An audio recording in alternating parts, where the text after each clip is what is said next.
Снова всем привет, друзья! Добро пожаловать в студию Aqua Dream. Сегодня я решил записать для вас уже третий по счету тур по всем своим аквариумам, но с момента прошлого видео о всех моих аквариумах их количество увеличилось, поэтому сегодняшнее видео я разобью на две части. В первой части мы пройдемся по первым моим 16 аквариумам на вот этой всей стороне. Расскажу немного снова об их истории, об их возрасте, о некоторых изменениях, которые в них произошли, а также поговорим о некоторых деталях и моментах низкотехнологичного наноаквариума. И что важно иметь в виду, если вы хотите такой себе завести. Разговоров сегодня будет много, так что устраивайтесь поудобнее, не переключайтесь, смотрите до конца и, надеюсь, для себя вы подчеркнете много полезной информации.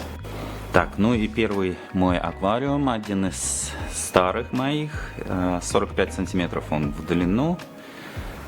Здесь, как и все мои аквариумы, он также низкотехнологичный, без системы CO2.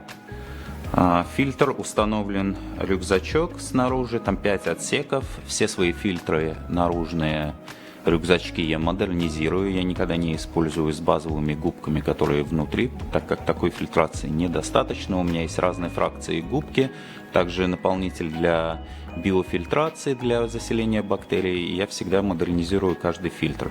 Фильтры я, кстати, не мою по 6, а то и больше месяцев. У меня некоторые фильтры уже больше года не прочищались внутри, до сих пор работают прекрасно. Конечно, надо бы их помыть, но времени иногда совсем не хватает.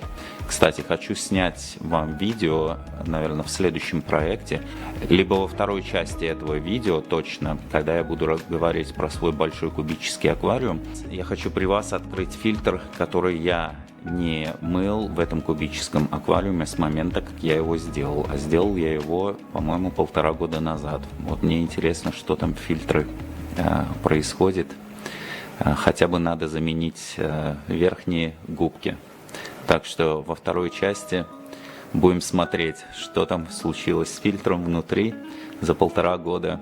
Ну что, здесь у меня вот 2 Данио живут, вечно голодные, шустрые, самые активные рыбки. Здесь на заднем плане я сажал, если видели мое видео, переделки этого аквариума, потому что здесь раньше на заднем плане рос эхинодор. Сейчас ссылку на видео переделки этого аквариума увидите на экране, переходите, смотрите. А на данный момент здесь на задней части растет нановалеснерия мелкая. В низкотехнологичном аквариуме некоторые растения поначалу, когда вы их сажаете, после покупки, они будут расти просто прекрасно, активно, будут сочные, красивые, цветные, но постепенно будут увядать и уже не будут выглядеть такими здоровыми и красивыми. Вот, например, вот эта нановалеснерия, она поначалу очень густо росла, я ее даже вытаскивал кусочки ее и пересаживал в большой свой кубический аквариум, потому что ее росло здесь прямо очень много. А сейчас рост постепенно активный такой прекратился. Она начала пускать усы вот здесь по бокам. И, кстати, они растут длинными, они растут как мелкая травка. Возможно, если я состригу вот этих детенышей, она будет расти здесь опять гуще. Попробую в следующий раз. Вот здесь добавлял, у меня оставался с прошлого проекта мой любимый мох Фонтанус. Он не очень хорошего вида, мне его продавали со скидкой, он пока такой не зеленый, больше коричневый. Но вот я жду, когда он оклемается, потому что здесь другой мох в этом аквариуме у меня не рос на дереве, поэтому я подсадил этот Фонтанус, он растет везде и всегда. Вот посмотрим, оклемается он или нет, позеленеет, станет ли красивым. Также вот здесь папоротник, вот этот у меня оставался с прошлого проекта, я его вот сюда прилепил. Будем смотреть, как он разрастается. Буцефаландра, вот это, я ее, кстати, пересаживал со своего самого-самого старого аквариума, потому что у меня она там разрасталась очень сильно. И здесь она очень долго не хотела расти, зато сейчас, вот, посмотрите, какая красивая. И также Anubias Nano Petit, кстати, он тоже долго выглядел каким-то не очень здоровым, зато сейчас очень много свежих зеленых красивых листиков появился, он до сих пор пускает. их вон, видите, он там появляется. Вот, разрастается, гораздо гуще стал смотреться. Вообще низкотехнологичные аквариумы — это всегда терпение, это время. Некоторые аквариумы требуют гораздо большего времени для полного восстановления биосистемы до момента, когда растения начнут прекрасно себя чувствовать и расти. Этот аквариум до полного восстановления биосистемы здесь потребовалось гораздо больше времени, чем в моих других аквариумах. По какой причине, неизвестно, но заняло примерно год-полтора до момента, когда Анубиас стал красиво расти, Буцефаландра стала разрастаться. Вот, кстати, еще на заднем плане я подсаживал криптокаринку, тоже остатки. У меня вообще с проектов все время остаются какие-то растения. Конечно же, мне их нужно быстренько как-то использовать, либо в новом проекте, либо быстренько подсадить их в другие аквариумы, потому что аквариума, инкубатора у меня пока нет для растений. Все хранится в ящике, но чем дольше они там хранятся, тем быстрее они увядают, поэтому мне нужно всегда как можно быстрее их куда-то приютить. Вот, периодически подсаживаю их в другие аквариумы.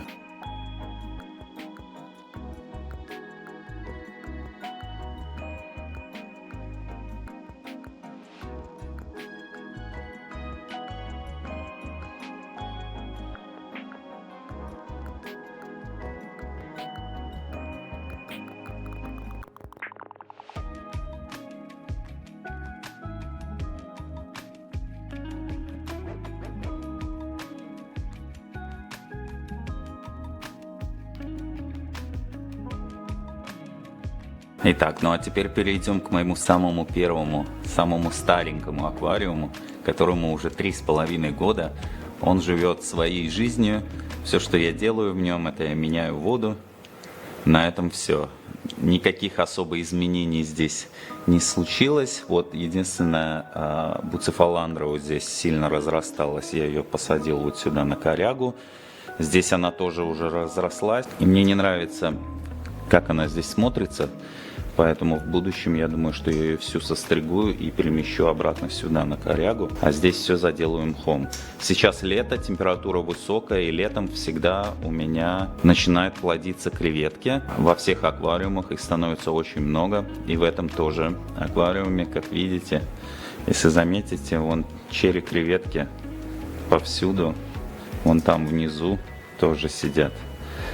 Расплодились, много красивых детенышей появилось. Вот все руки у меня не доходят здесь постричь Анубиас. Вот эти старые листики некрасивые, их нужно все мне состричь, тогда Анубиас начнет пускать красивые новые свежие листики. Вот он, видите, уже наружу начал расти, можно его вот так обрезать и вот сюда куда-нибудь в пустое место его лучше подсадить, чем он наружу растет. Чем я когда-нибудь и займусь. А сзади у меня там вообще полный бардак. Там у меня криптокаринка растет. И вот это комнатное растение вот здесь.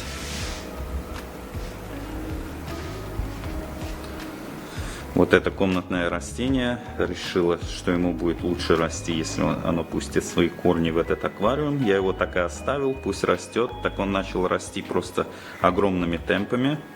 Помимо того, что оно пустило корни сюда, оно начало расти быстрыми темпами, так как получает, видимо, все нутриенты из аквариумной воды хорошие. И вот оно ползет сюда, вот новые листики появляются и уже пустило корни в мой следующий аквариум.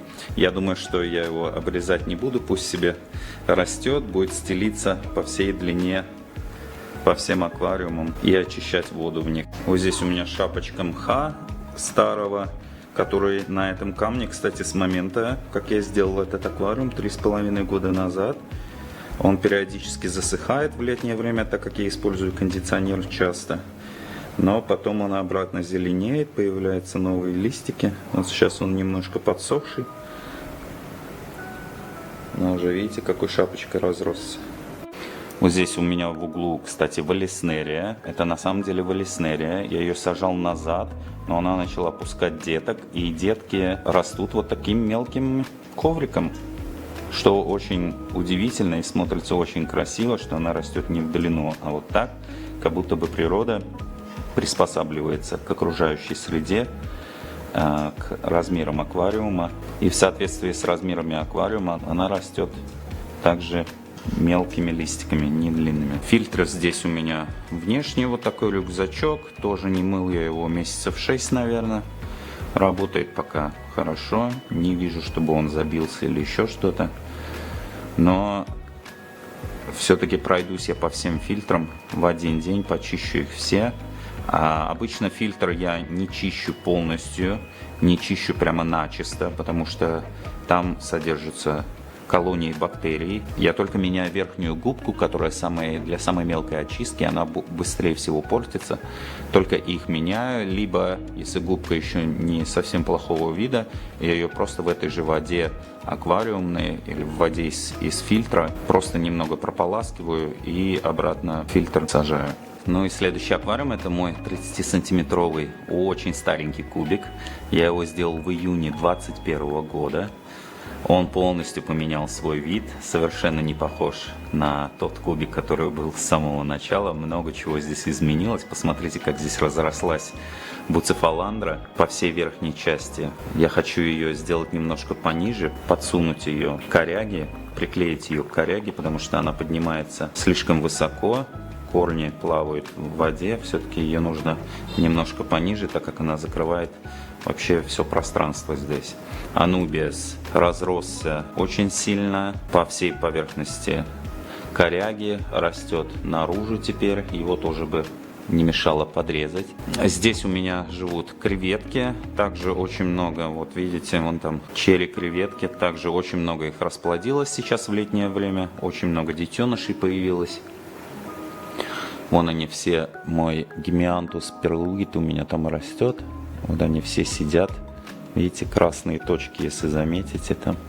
Вот они все на нем сидят, подчищают его. Самое удивительное в этом аквариуме, то, что я сюда подсаживал Анубиас бартоли, и он очень долго не хотел здесь расти. Листья подгнивали, практически листьев у него не оставалось, только корневище. Я, честно говоря, думал, что он не оклемается. Но спустя какое-то время он все-таки решил расти, причем расти такими темпами, что, посмотрите, он закрыл всю поверхность этого аквариума, свет практически не проникает.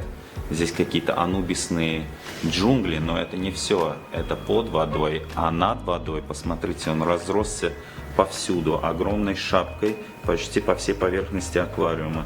Чем загораживает свет, но он мне настолько нравится, он настолько красиво смотрится, когда он такой разросшийся, что стричь мне его очень жалко, но все же когда-то придется это сделать, так как он загораживает вот здесь вот свет для других растений, особенно для гемиантуса здесь.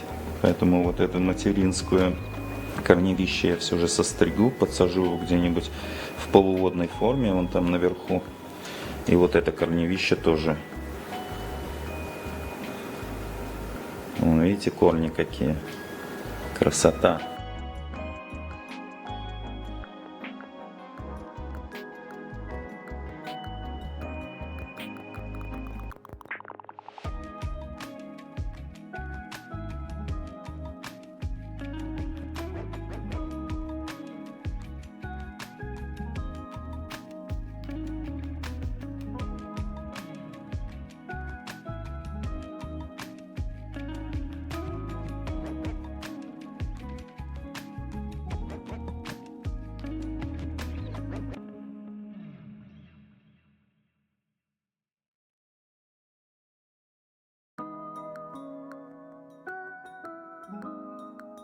Ну а это мой 60-сантиметровый прямоугольный аквариум. Делал я его также давно, в январе 2022 года. Мне этот скейп не очень нравится. Я бы его хотел, конечно, переделать. С ним я поторопился. Особо я скейп здесь не планировал, растения особо не планировал. Использовал камни и коряги, которые у меня были в наличии.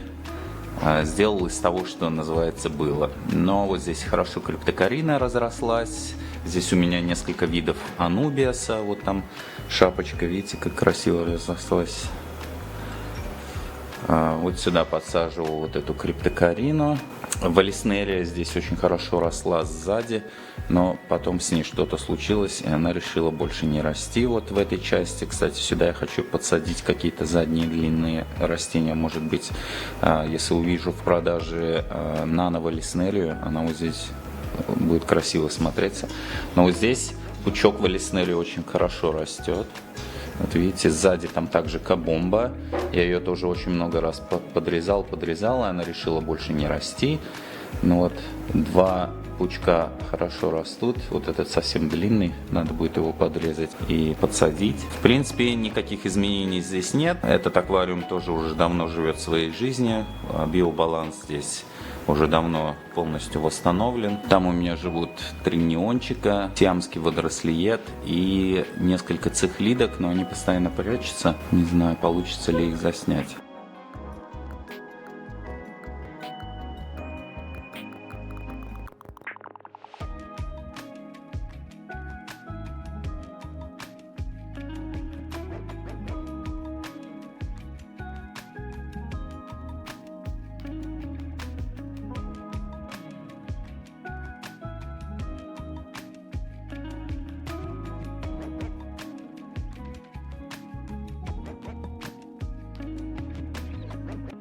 Ну что, друзья, перейдем теперь к моим шарикам. Вот этот один из самых стареньких.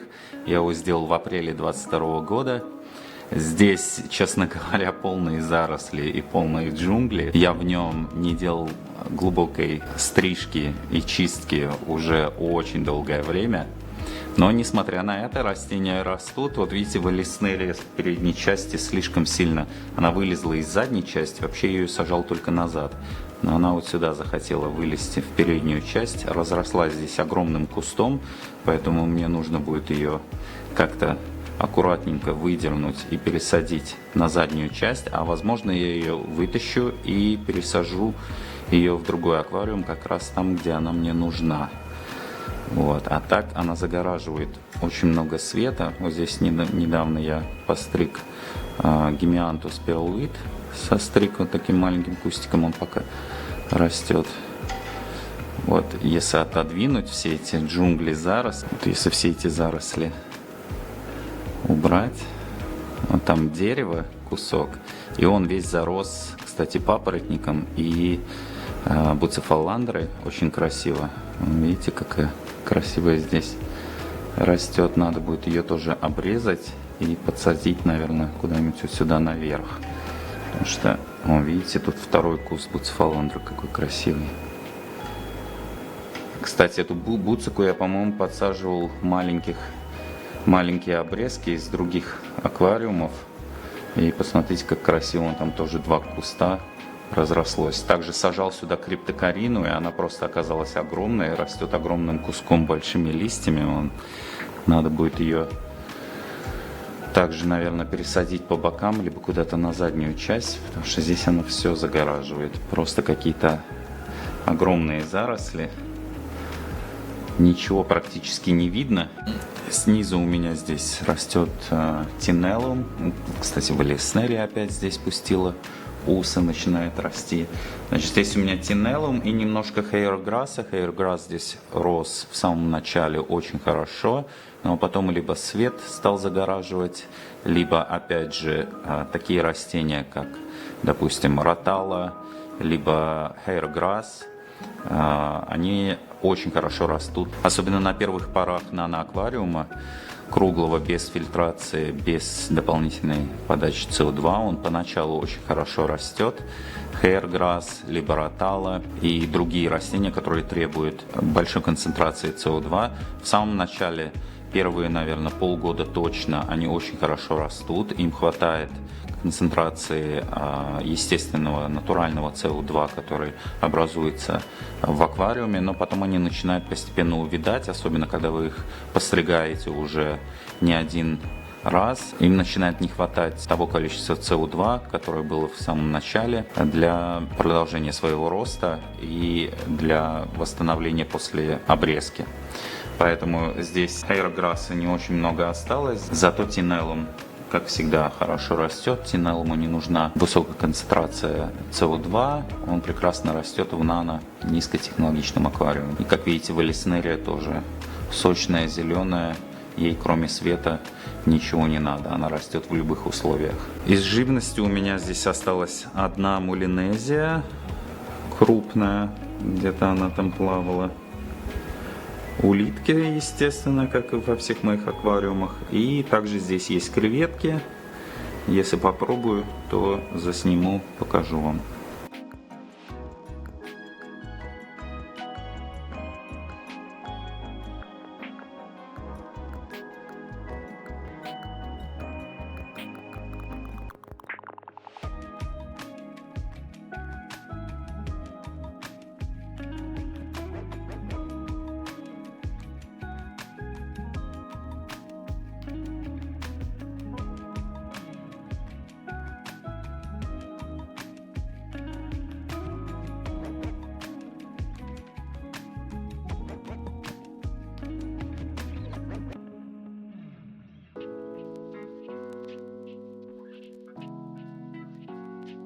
Итак, следующий мой шарик 25 сантиметров в ширину. Сделан он был в октябре 2022 года. С ним все отлично, ничего с ним особого не происходит, живет своей жизнью. Вон, видите, мох как красиво на камушке разросся. Здесь у меня только креветки красные. Вот сюда я подсаживал криптокарину, вон она как высоко выросла. Также здесь у меня анубиас, вон там все им заросло. Сюда я подсаживал, здесь у меня был крисмас мох наверху, но он перестал хорошо расти, поэтому, как обычно, мой самый любимый фонтанус вот здесь подсадил. Очень хорошо он себя здесь чувствует, разросся, зеленый. Надо вот криптокаринку бы, конечно, загораживает весь вид. Слишком она высоко, не ожидал, что она так разрастется. Также у меня здесь тинеллум растет. Я его периодически подрезаю, делаю его ниже, тогда он начинает расти маленькими низкими кустиками. Вот сейчас он опять поднялся, стал высоким, надо будет его хорошо подстричь. Вот здесь у меня анубиас нанопетит в полуводной форме. Я его сажал маленьким кустиком, посмотрите, как он разросся, продолжает расти вширь. Пускает новых деток, новые кустики. Периодически он подсыхает в летнее время. Уровень воды, когда снижается, если я использую кондиционер, он иногда подсыхает некоторые листики, потому что слишком сухой воздух. Но в принципе смотрится сейчас свежим, красивым, листиков сухих нет.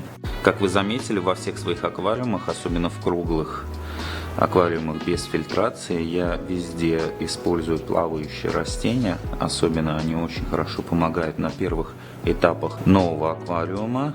Очень хорошо помогают из-за быстрого их роста, они очень хорошо помогают фильтровать воду. Также впитывать в себя излишки всех микроэлементов и токсинов, что очень хорошо помогает на первых этапах старта нового аквариума. Поэтому, когда делаете новый аквариум, желательно добавить сверху также плавающие растения. Но я их использую сейчас везде, потому что растут эти плавающие растения просто в геометрической прогрессии, чтобы их не выкидывать, а очень много я все же выкидываю, но я также добавляю их во все свои аквариумы.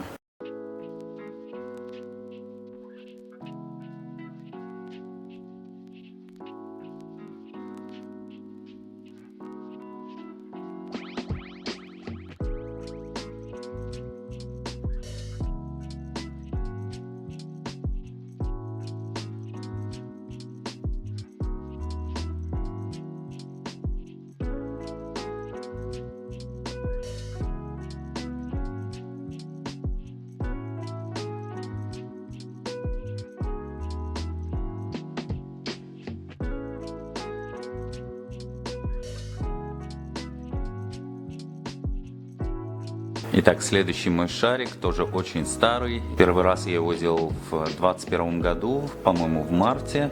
Но, если помните, я его решил переделать. Видео его переделки сейчас появится на экране, переходите, смотрите. Сюда при переделке я решил добавить вот этот большой кусок дерева.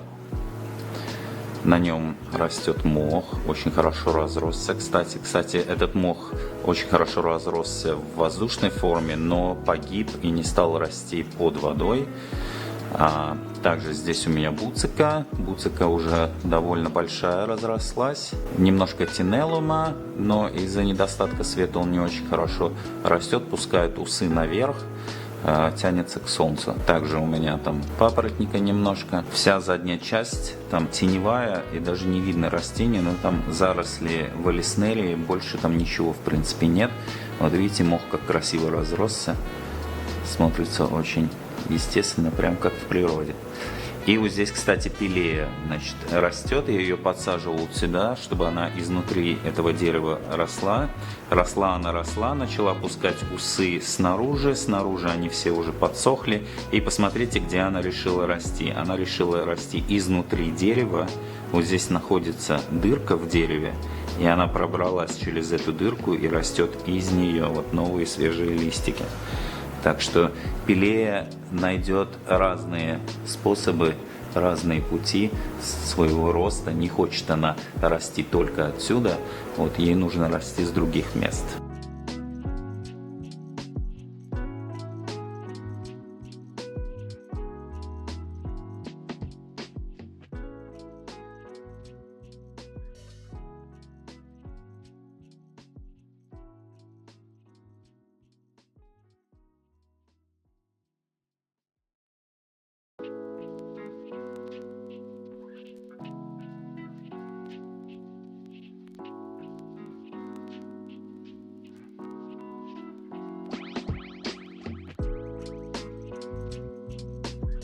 Итак, ну и следующий мой малюсенький старенький шарик, всего 17 сантиметров в ширину. Сделал я его летом 2021 года, но скейп у него был изначально совсем другой, и в нем рос Монте-Карло и Hairgrass в основном.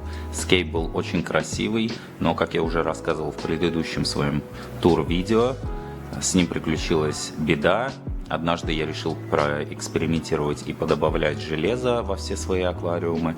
И в этот аквариум я случайно переборщил с железом и добавил его слишком много. Мне показалось, что проблем никаких не будет, но на следующий день, когда я вернулся, все растения сгнили. Тогда мне пришлось менять воду 100%, наверное, раз 5, убрать все токсины и заново посадить растения. Сейчас у меня здесь растет гемиантус первый, очень хорошо здесь растет, я его постоянно подрезаю, потому что он загораживает поверхность света, очень красиво смотрится он здесь.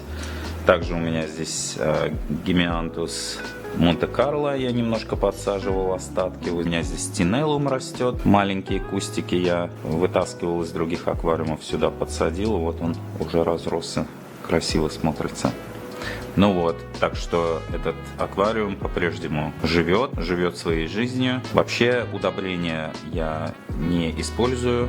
У меня уже 4 бутылки удобрений. Каждый раз, когда я вижу какую-то бутылку с удобрениями, я решаю опять проэкспериментировать и попробовать добавить их. Но каждый раз при добавлении очередных удобрений у меня начинаются проблемы с водорослями в аквариуме. Какой вывод я для себя сделал? Вывод следующий: в низкотехнологичных аквариумах, особенно аквариумы вот такие, как мои шарики, без фильтрации, в них совершенно не нужно добавлять никакие удобрения, иначе вы будете иметь проблемы с водорослями. А причиной тому то, что это низкотехнологичный аквариум, в которых растения растут медленнее, чем аквариумы с системой CO2. Соответственно, им вполне достаточно тех микроэлементов, которые они будут потреблять из вашей подложки питательной. Дополнительных удобрений в жидкостях совершенно не нужны. Поэтому не повторяйте моих ошибок, не добавляйте никакие удобрения. Вполне хватит питательной подложки для вашего нано-низкотехнологичного аквариума. Сюда также подсаживал вот криптокалинку парва. Вот она растет, красивая. Немножко вот водорослей в нитчатке, надо ее вытащить. Вообще я делал пост по поводу водорослей. Друзья, водоросли были и будут всегда частью экосистемы, поэтому водорослей бояться не нужно, к ним нужно привыкнуть. Цель ваша только заключается в том, чтобы создать все условия для роста высших растений, чтобы водоросли в вашем аквариуме не преобладали. Для этого нужно правильно сделать свой аквариум и использовать хотя бы одно быстро растущее растение.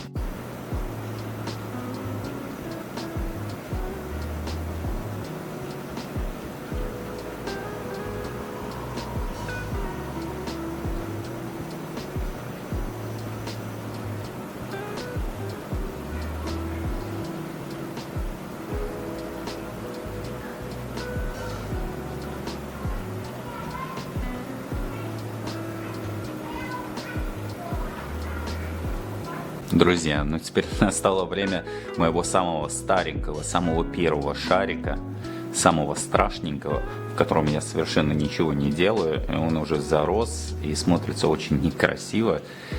Сверху у меня в самом начале, когда я его сделал, а это было в 2021 году, мой самый первый шарик, я посадил первый раз Людвигию, и Людвигия разрослась огромной шапкой сверху, вон там на дереве.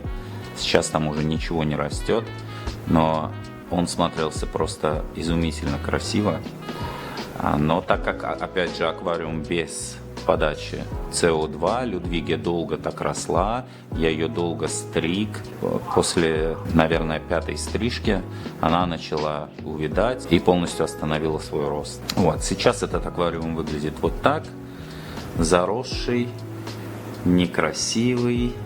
Все в нем вперемешку, все растения, но я уже давно на него глаз наточил, нужно его переделать, нужно опять сделать его красивым, поэтому, возможно, я просто подсажу красивых растений, сделаю глубокую стрижку, но сам субстрат, возможно, только подсыплю назад, так всю подложку трогать не буду. Здесь у меня жила только одна большая черри-креветка. Она была просто каких-то необычных, огромных размеров, но она, по-моему, уже умерла.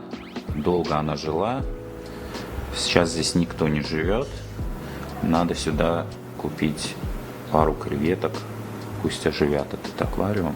Итак, ну и следующий шарик, один из моих любимых, где просто идеальная биосистема, ничего в нем, никаких ни водорослей с самого начала не было, ничего с ним плохого никогда не происходило. Сделал я его в марте 2022 года. Недавно я делал здесь глубокую стрижку, но посмотрите, опять зеленая Людвигия разрослась очень сильно.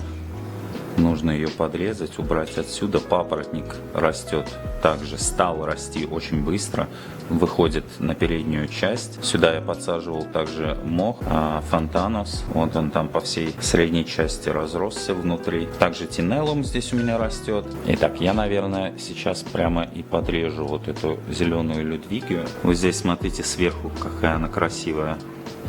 Листики стали краснеть в воздушной форме. Смотрится очень красиво, она растет постоянно. Вообще зеленая Людвигия, ей даже не нужна дополнительная подача СО2. Она идеально подходит для низкотехнологичных аквариумов.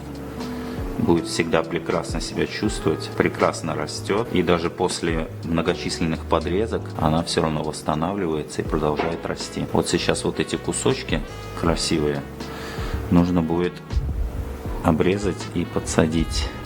Мне, конечно, очень нравится, когда она растет в воздушную форму, переходит. Я, наверное, оставлю вот эти вот красивые красноватые листики. Пусть они вот так вот выходят красиво из воды. Очень красиво. А вот эти два кусочка, которые вышли у меня в переднюю часть, я их сейчас обрежу. Так, сейчас с самой передней части ее уберу. Потому что она также снизу начинает пускать много корней, и эти корни не очень красиво смотрятся. Вон, видите, какая длинная? Она даже раздвоилась. Вот, посмотрите, красота. Давайте ее с передней части так вот возьмем и вон туда, куда-то назад, куда-нибудь аккуратненько подсадим.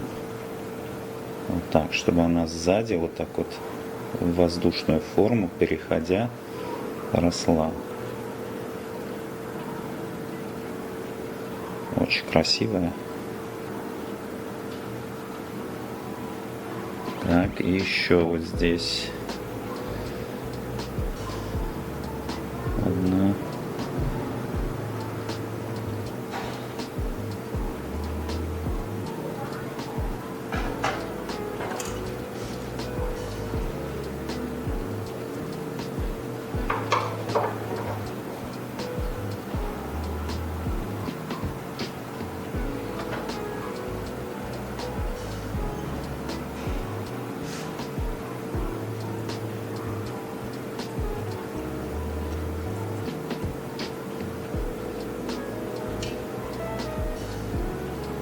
Здесь у меня живут тетры и множество креветок. Сейчас, наверное, я уже там полазил, они все попрятались. Папоротник тоже, конечно, сильно разросся, но мне его жалко, если честно, состригать. Я его пытался засунуть в середину, он все равно вылазит наружу. Но, в принципе, даже такие заросли мне нравятся, как смотрится. Такая получилась глубокая темная пещера, вон там, вон в середине. Очень красиво смотрится, когда тетраоман заплывает. Очень красивые кадры получаются на фоне вот этой черной пещеры посреди зеленых зарослей. Смотрится очень красиво.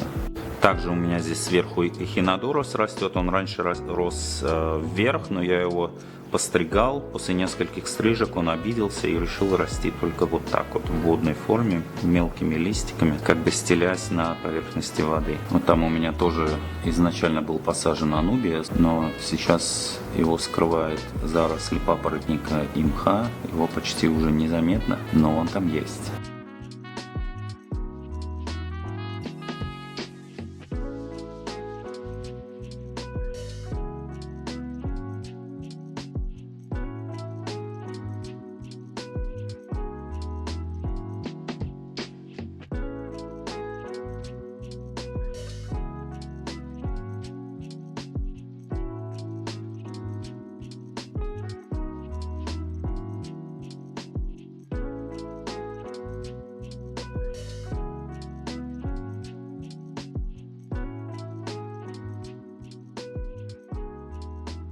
Свет для всех своих шариков я использую один и тот же, с деревянной подставкой. На некоторых у меня 5-ваттные лампы, на некоторых 7-ваттные, на самых больших 9-ваттные.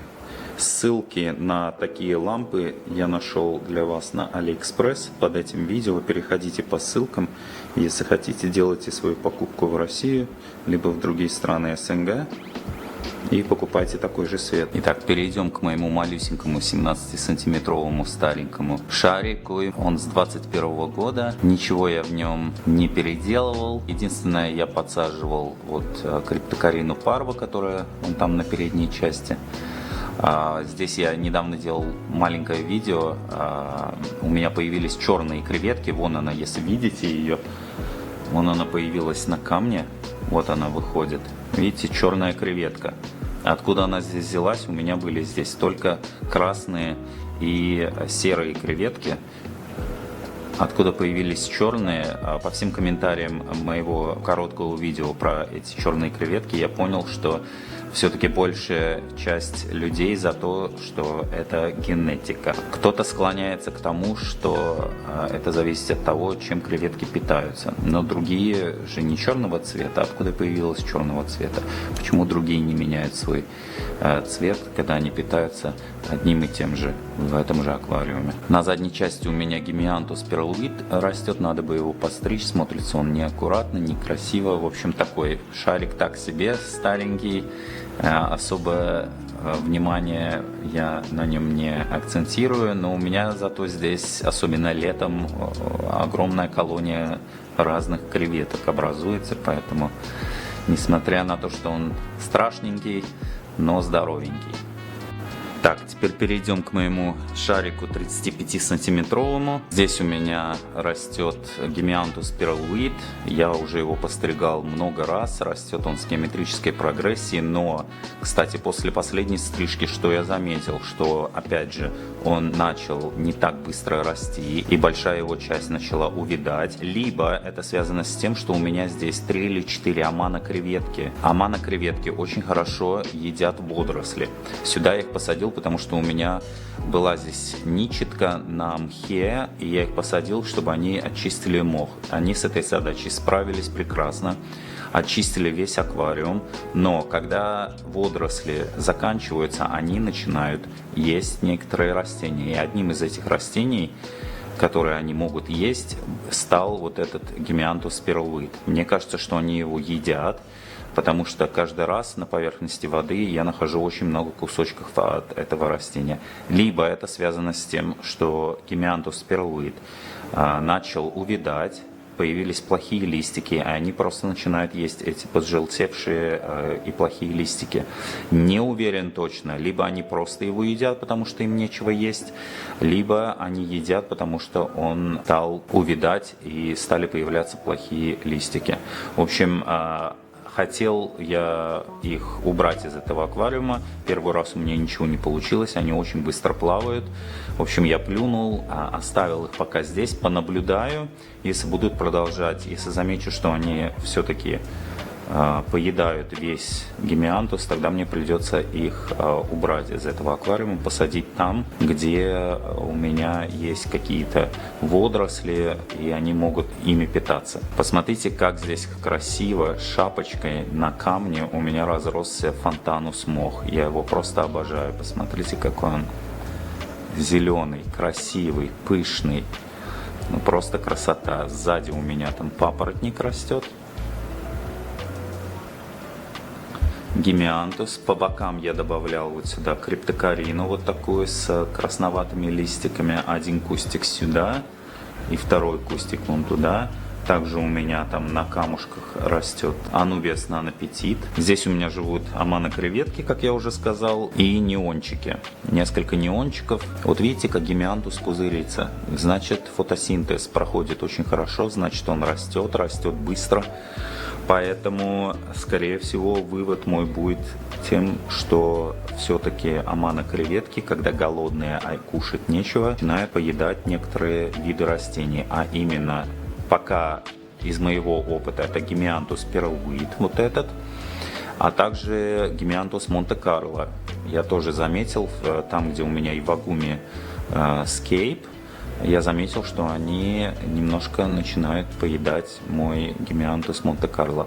Вы спросите, а почему вы не кормите креветок? И корм у меня креветочный есть, и я их кормлю, но несмотря на то, что я их кормлю, они все равно продолжают искать другие виды пищи в аквариуме. Конечно, низкотехнологичные наноаквариумы могут стать восхитительным дополнением вашего дома. Эти аквариумы относительно просты, требуют минимального обслуживания и при этом могут демонстрировать прекрасную водную жизнь. Вот несколько ключевых моментов, которые я бы хотел для вас уточнить, которые следует учитывать при создании низкотехнологичного наноаквариума. Первое – это размер аквариума.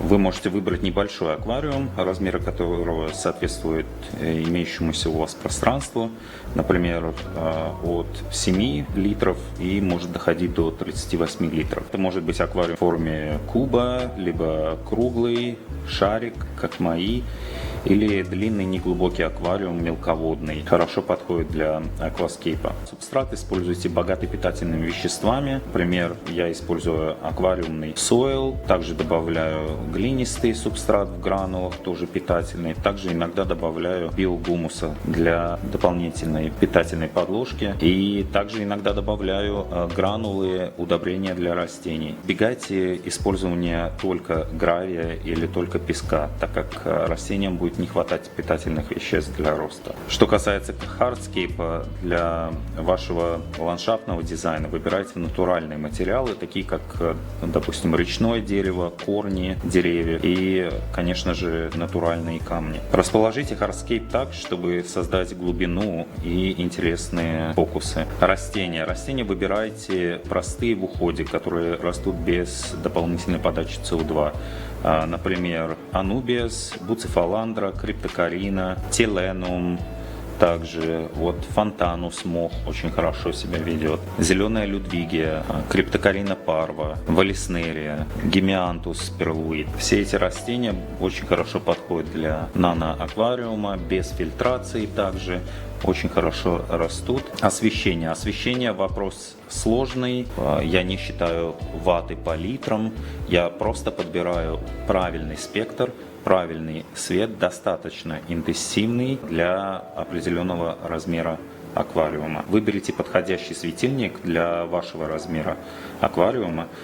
Светодиодные лампы с возможностью регулировки яркости, также с таймерами, со встроенными. Либо тот свет, где у меня нет встроенного таймера, я использую обычные таймеры на розетке, и у меня свет весь автоматически включается, выключается. Продолжительность светового дня у меня у аквариумов не больше 7 часов. Избегайте слишком сильного и интенсивного освещения для вашего аквариума, так как у вас могут быть проблемы с водорослями. А растения при умеренном освещении будут прекрасно процветать без дополнительной подачи СО2. Что касается параметров воды, низкотехнологичные аквариумы, они не требуют точных параметров воды. Я свои параметры воды только недавно измерял для вас в одном из своих видео. Обычно я никакие тесты не делаю, но самое главное — это регулярные подмены воды. От 30 до 50% еженедельно помогают поддерживать качество воды. Что касается живности для низкотехнологичных аквариумов, подумайте о мелких видах рыб или креветок, подходящих для наноаквариумов. Например, это может быть петушок, хотя петушки мне не нравятся, и один у меня жил, но он быстро умер. Но очень хорошо подходят, допустим, карликовые разборы, либо тетры, карликовые мелкие виды тетр очень хорошо подходят для этого. Из креветок вишневые креветки, желтые креветки, любые в принципе креветки будут хорошо жить, это будет отличным выбором. Регулярно обрезайте растения, чтобы предотвратить их разрастание, хотя, как вы видите, у меня в некоторых аквариумах очень много растений, и это никак не мешает жизни аквариума, но все же поддерживать его в порядке рекомендуется. То есть регулярно делайте стрижку, поддерживайте его в первозданном виде. Также не забывайте удалять весь мусор со дна при уборке своего аквариума. Нужно удалить весь мусор, все отходы с поверхности субстрата, но только с поверхности субстрата, так как сам грунт сифонить совершенно не нужно. При сифонке грунта вы убиваете все полезные колонии бактерий, поэтому грунт никогда я не сифоню, я только собираю весь мусор с поверхности субстрата. И помните, красота простых наноаквариумов заключается в их простоте. Наслаждайтесь созданием своего мини-подводного мира. Если вам нужно больше вдохновения, тогда посетите мой канал, ознакомьтесь с ним поближе и со всеми моими проектами. Так, ну и перейдем к моему последнему нанокубику. На сегодняшний день мой последний проект. Этому кубику всего 1,5 недели. Даже не наблюдаю никакой вспышки водорослей, что обычно бывает на старте нового аквариума. Но здесь пока все протекает хорошо. Буцефаландра чувствует себя хорошо. Некоторые листики немножко пожелтели, но она также пускает новые листики.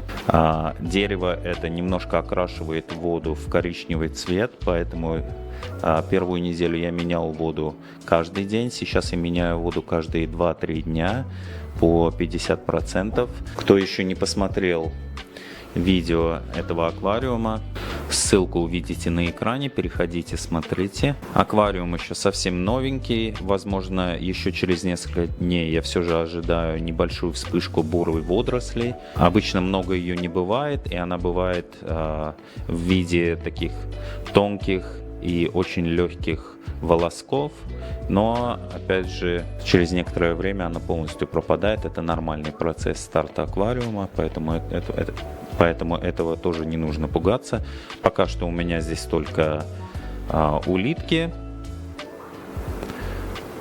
но через недели 3-4 я уже заведу сюда небольшую колонию креветок.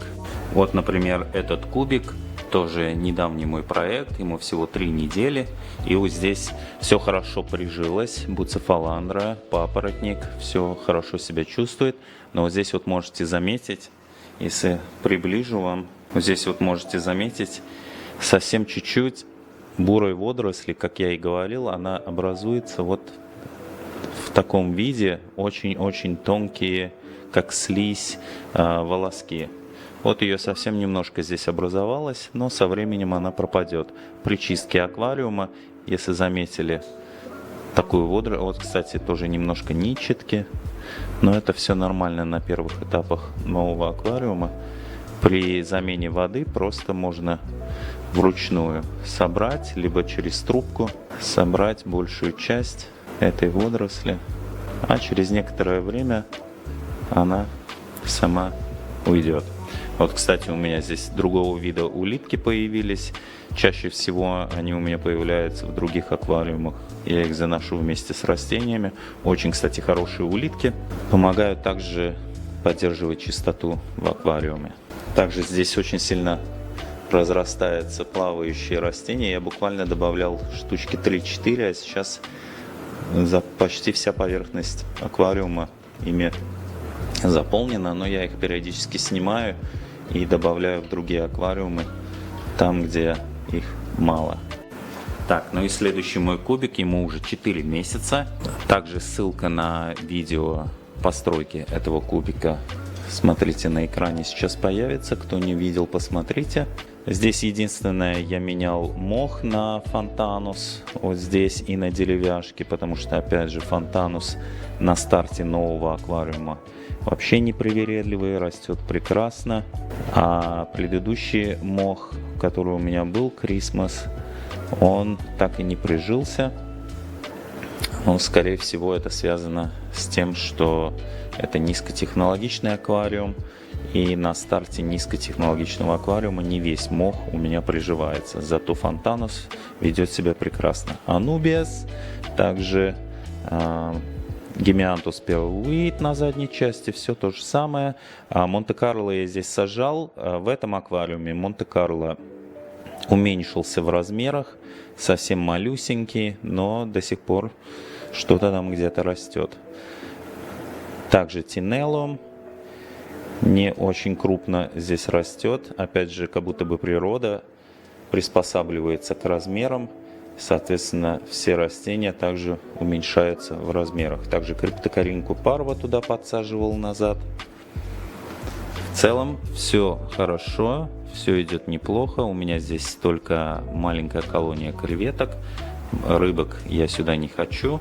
Во все эти 4 нано маленьких кубика я буду запускать только креветок. Итак, ну и последний на сегодня нано-кубик, которому всего лишь также месяц, видео которого я так и не смог выложить на YouTube. Старт его почти прошел, растения все прижились, мох также прижился. Единственное, туда, где падает большая часть света, на мхе образовывается нитчатка. Но опять же, аквариум новый, терпение, труд, все перетрут. Постепенно эта нитчатка уйдет. Может, я сюда, чтобы ускорить этот процесс, посажу амано-креветку из другого аквариума, и она быстренько его очистит. Либо просто нужно немножко подождать, и он сам уйдет. И нитчатка сама уйдет. Также здесь плавающие растения у меня разрастаются вовсю. Криптокарина парва в первую неделю сбросила некоторые листики. Обычно она всегда так себя ведет. А сейчас она прижилась, выглядит здоровой, красивой. Вон там на задней части вместе с анубиасом. Чувствует себя прекрасно. Все отлично.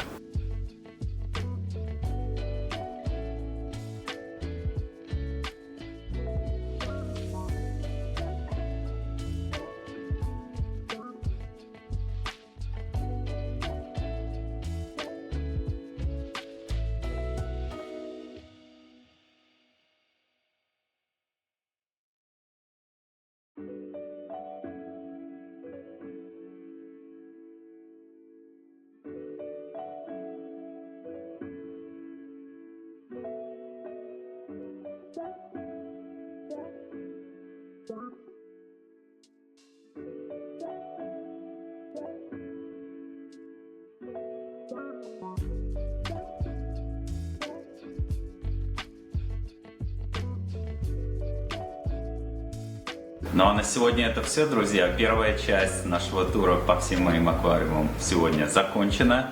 Во второй части тура мы пройдемся с вами по моим другим 16 аквариумам. Так что оставайтесь на канале, подписывайтесь, ставьте лайк этому видео, если оно было вам полезным. И увидимся снова. Пока-пока.